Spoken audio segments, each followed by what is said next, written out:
إن الحمد لله نحمده ونستعين به ونستغفره ونعوذ بالله من شرور أنفسنا وسيئات أعمالنا. من يهدي الله فلا مضل له ومن يضلل فلا هادي له. أشهد أن لا إله إلا الله وحده لا شريك له، وأشهد أن محمدًا عبده ورسوله صلى الله عليه وعلى آله وسلم. اللهم انفعنا بما علمتنا وعلمنا ما ينفعنا وزدنا علما وزدنا تقوى وزدنا يقينا وزدنا هداية يا رب العالمين. اللهم اجعلنا من عتقاء شهر رمضان، اللهم اجعلنا من عتقاء شهر رمضان. اللهم إنا نعوذ بك من النار، اللهم إنا نعوذ بك من النار، اللهم إنا نسألك الجنة، اللهم إنا نسألك الجنة. برابر زكانم تبشتواني خواهي تعالى أمر روجك لدواي نيجي عسر كتابك مانداناوا بناو نشان مسائل الجاهلية. نسري أم كتابة زاناي بايبرز محمد كوري عبد الوهاب رحمتي خواهي قوري ليبت. أم كتابة باس لا أو عادة دابو نريتو عقيدة وبيرو باوريك وأهل جاهلية لسريبون، وبيستا أمر إمي مسلمان بدور بين لو عادات دابو نريتو بيرو باوريك ومنحرفة وأهل جاهلية لسريبون. أمر دبي مسلمانان خويا لو بيرو باورا كانوا بويا أم كتابة هلما مجار شكا قرينجا أبينين يواش يواش أو عادة تقاليد بيرو باوريك ومشركين بباوران لسريبون لأهل كتاب والعرب مشركة كان ورد سيركي لناكو ملقاي مسلمانان أو عادتانا ديسان جي خوي كردته مسلمانان لسريب الدوام بن كبيكا تولا سطو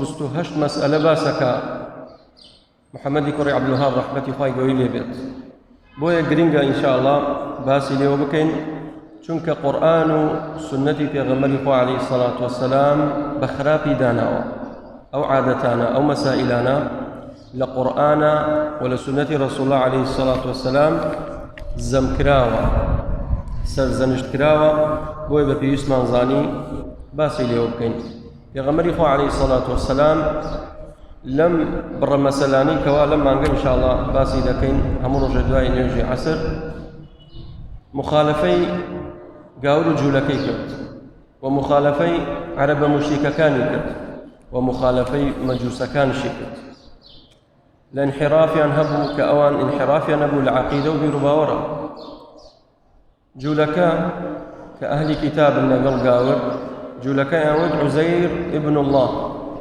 يعود عزير كوري خوايا قاورا كان دا يعود عيسى كوري خوايا مجوسي كانش آقر فرزبون مجوسي كان آقر فرزبون مشركة كان دا يعود فريشتا كان كتشي خوان مشركة كان دا يعود وجعلوا الملائكة الذين هم عباد الله إناثا يعود فريشتا كتشي خوايا والعياذ بالله. پیغمبری خواه علیه الصلاة والسلام هات او عقیده هموی پوچل کردوا هموی رون کردوا او عادت و دابونریتی اهل جاهلیتا لعقیده و بیرو باور مسلمان نابی وک اوان بکات واروها خواه پروردگار بناردنی پیغمبری خواه علیه الصلاة والسلام امی رزگار کرد لسردمی جهالت و نفامی. خواه پروردگار فرميه لقد من الله على المؤمنين إذ بعث فيهم رسولا. خواه پروردگار منتي شي زوري هي بسر باورداران فضلو منتي خواه پروردگار بسر ايما زورا بو إذ بعث فيهم رسولا. خواه پروردگار پیغمبر شنار كمحمد عليه الصلاة والسلام هر لخوما رسولا من أنفسكم أي ناسن حسبي چيا نسبي چيا لچي بنا ماليكا چند رازقويا خاون كسايتيا. لقد من الله على المؤمنين إذ بعث فيهم رسولا. وظيفي أم رسولتيا يتلو عليهم آياته ويزكيهم ويعلمهم الكتاب والحكمة وإن كانوا من قبل لفي ضلال مبين.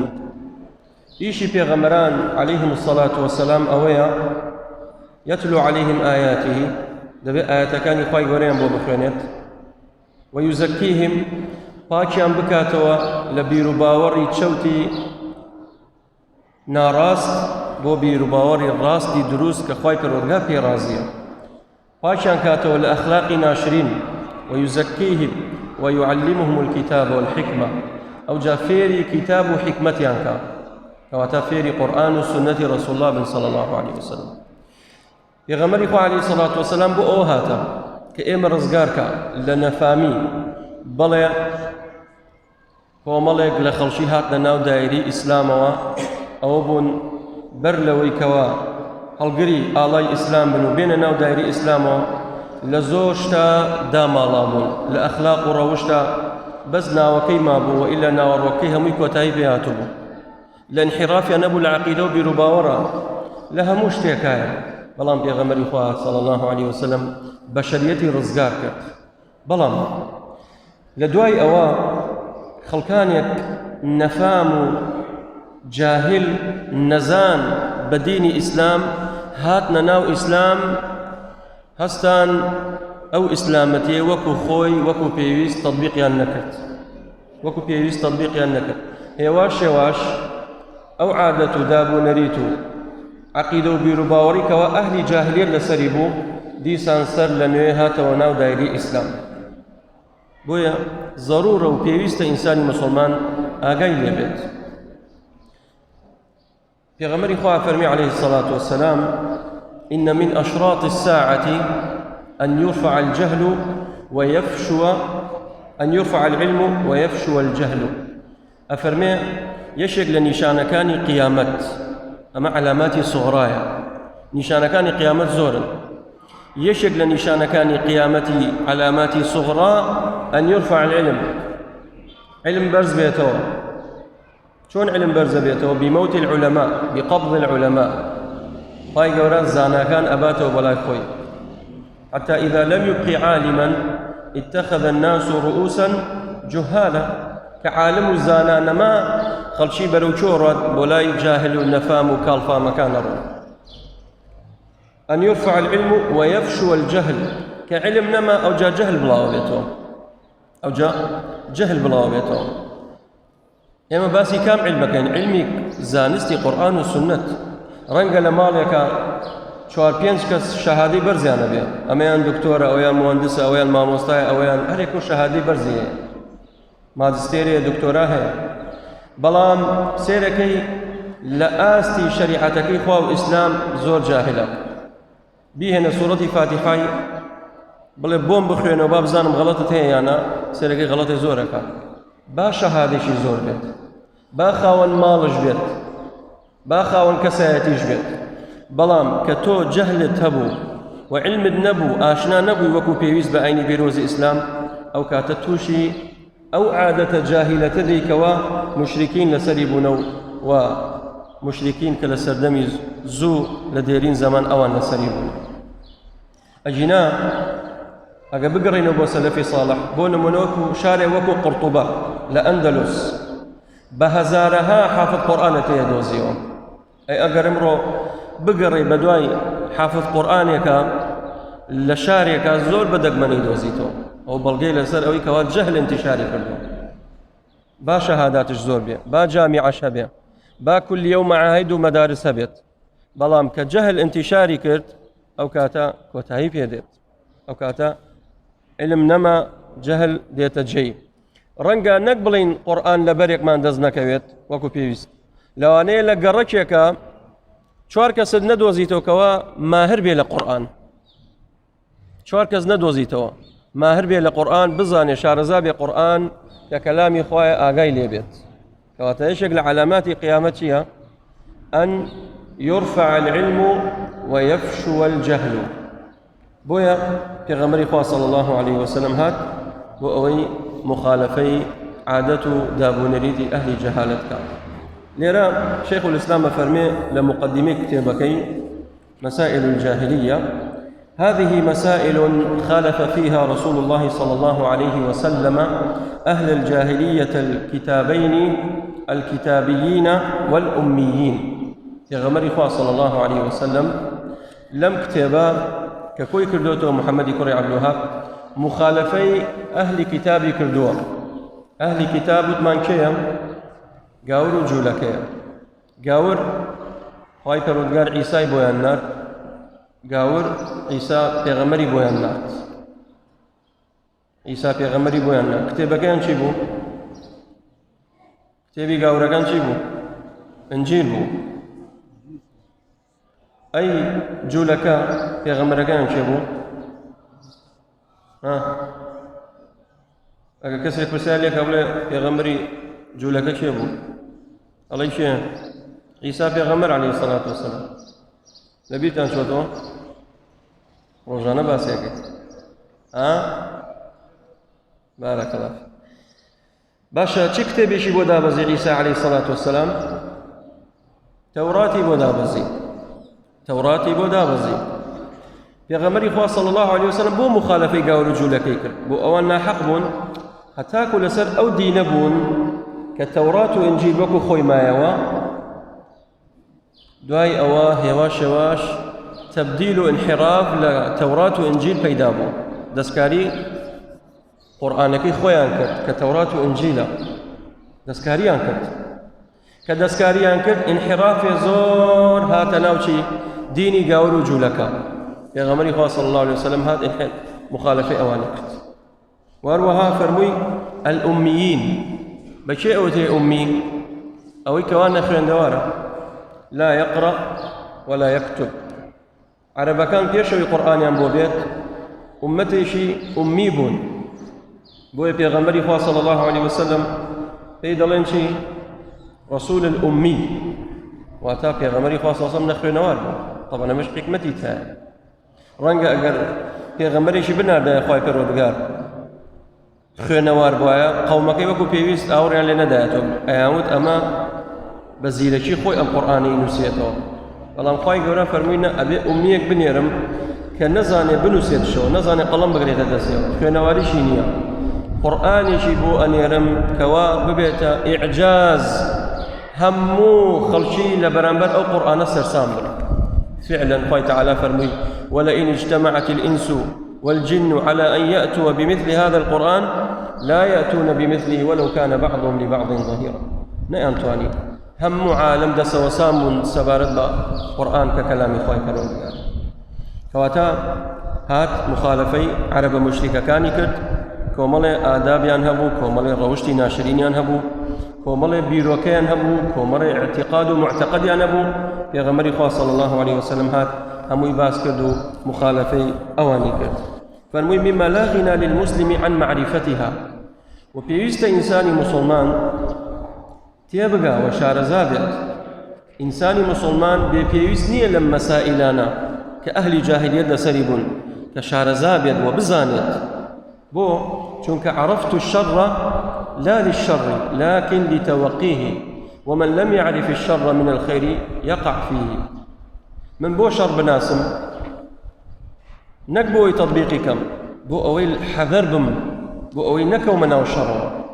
حذيفة فرمي رضاي خوي قوري لي كان الناس يسألون النبي صلى الله عليه وسلم عن الخير وكنت أسأله عن الشر مخافة أن يدركني.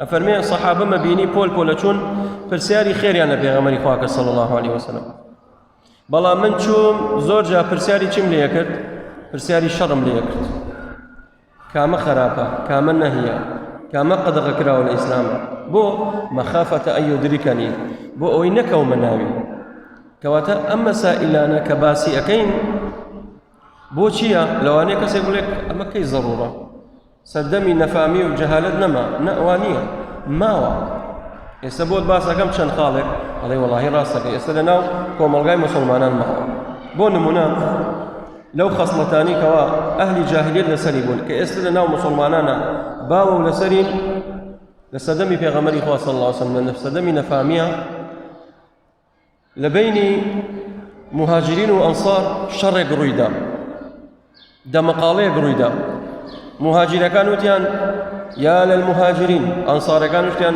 يا للأنصار هركس بانجي لكيكرت لك سكار وعشرتي خوي كرت يا غمري خواه صلى الله عليه وسلم فرموي أبي دعوى الجاهلية وأنا بين أظهركم فرموي يو بان لا دعوي جاهليتك كمنش يشتغل لنوتانم أو بواتان لهاتوا لجاتيو اعتزاز كان بإسلام انتماتان هبه بو إسلام وبو هوي إسلامي چونك إنساني مسلمان دبي شانازي بكات بشوناسكي كإسلام أمرو بو هوي إسلامي كالبوتو لكوم القائمة چونك عرب الله من شانازي كان بقومكي خوم كرد شالي من شانازي كان بكردياتكي خوم تركمان شروالي فارس شروالي ترك شروالي هوي إسلامي ضعيف لا وازن إسلام انتماء بو هوي إسلامي نما أما كي لسريبو سردمي نفامي وجهالت لسريبون بانقشيان بو يكا أمرو لنا مسلماني إيه مهي أمرو لنا مسلمان أما سري هالضابط بو يقر كسك رنق لغير قوميتي خوي ببيني ظلمي لي بكريت أوري لنا داتو بلام لسردمي أوي كوا عزت بو إسلام بو إسلام عزيز بو وانبو سيكي وكو صلاح الدين أيوبي زور جا كردگي خوماني باش بو باسي قومياتي نكردو لو سردم أو باسو خاصة نبوه أما كرد وعرب وفارس وتركمان همويا اعتزاز يعني كرد بإسلام هوي إسلامي لا ينقرنترين شدو أمره للاي إيمي مسلمان هوي إسلامي حال هيجني لاي كوالله زور خطرة كإنسان دبي شانازي بك بعقيدة وبيروبا وركي بو خواهي قورا برستكاتو بو خواهي قورا برستكاتو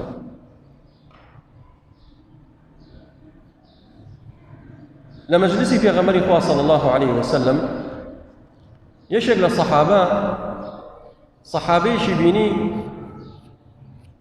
رشبيز بو كبلال بو بلال حبشي أوشي كبيني قصيب يكر أبو الدرداء بو هذا كان صحابي في غمر إخوة صلى الله عليه وسلم قصي شكرت رأي كدا بلال حبشي كرشبيز بو أمجوتي أتكلمت يا ابن السوداء ودي أبو قصاكي أي كري رش بيستكا دايك رش بيستا شنا خوشا قصي يا غمري خاص صلى الله عليه وسلم فرمي أعيرته بأمه أو تو تعيير تذكر واتا ناشرين تذكر سزنش تذكر بدايش لك رش بيستا إنك امرؤ فيك جاهلية تو كسيشي هتاكو إيستاكا خصلتي جاهلية هل لنا وتمام بوي أو خصلة الجاهلية ونفامة لنا خوتنا فردا أمروش بداخو كل شيء يعني كسيق لوانية نقصان ببيني قالطي بيبكات أو جاهليته رنقا كسيق ببيني رش بيزر لي بيته أو جاهليته يان بشيوية قالطي بيبكات أو جاهليته نبي مسلمان هالقري أو خالة جهالة ونفام يا نبيت ياخذ پیغمبر خدا فرمی عليه الصلاة والسلام 4 من أمتي من أمور الجاهلية يعني في أمتي شوار خصلتي لنا أمتكم هر أميني لا يتركهن زورك لأمتكم هر بردوام لسري كأم خصلتان هن كيا هن جاهلة كان هن نفام كان فرمي الطعن بالأنساب تاندان لحسب نسبي يكتر لكسايتي لعشيرتي يكتر أما لنا إيما هي باهي أجر كسيك بلي والله من جباريم أو غير جباريم من حسابي بوناكم أو جاهليتي تاعي كسيك بلي هتاكو شيخان وستابي جباري اللي خلق شوية أو جاهليتي تاعي كسيك بلي والله من شانازي بعشرتي ناوشوانكم يام لككم يام بزنقناكم أو جاهليتها الطعن طعندان تاندان تانا وتشر لحسب نسبي يكتر أو لجاهليتها إنسان نابي أو هذا الطعن في الأنساب والفخر بالأحساب أو جابية شوانكي شانازي بكي بعشرة بازي بتيركان أو قال من جباريم أو قال من شيخانم أو قال من زنغنم أو قال أما نهم إلى جاهليتها رنگا اگر کسی شی عاصی بدروش لعشيرتكي خوي بيت پشتیوانی ليك ابو اما چه لعشيرتكي خويت بلام لولا شوا ئەگەر کەسێک حەقش بڵێ بەڵام لە عەشیرەتی خۆی نەبێ پشتی لێ بکات ئەوە جاهلیەتە. ئێمە کە حەق لە لای شەیطان بوو وەرێگرین، شەیطان قسەی حەقمان بۆ بکاڵین قسەکە تەواوە، گاورێ بجوولەکەیەک قسەی حەق بکاڵین قسەکە تەواوە کە حەق بوو کە موافقی ئیسلام بوو ئەڵین تەواوە. با لە عەشرەتی من نەبێ، با لە قەومی منش نەبێ، با خزمی منش نەبێ. الطعن في الأنساب والنياحة على الميت، گریان دەنگبەرزکردنەوە لە کاتی گریان کەسێک کرد لێ ئەمرێ مردوویەک، شیوەن واوەیلا یەقەدا دڕین، ئەمانە لە هەمووی لە کاری جاهلیەتە.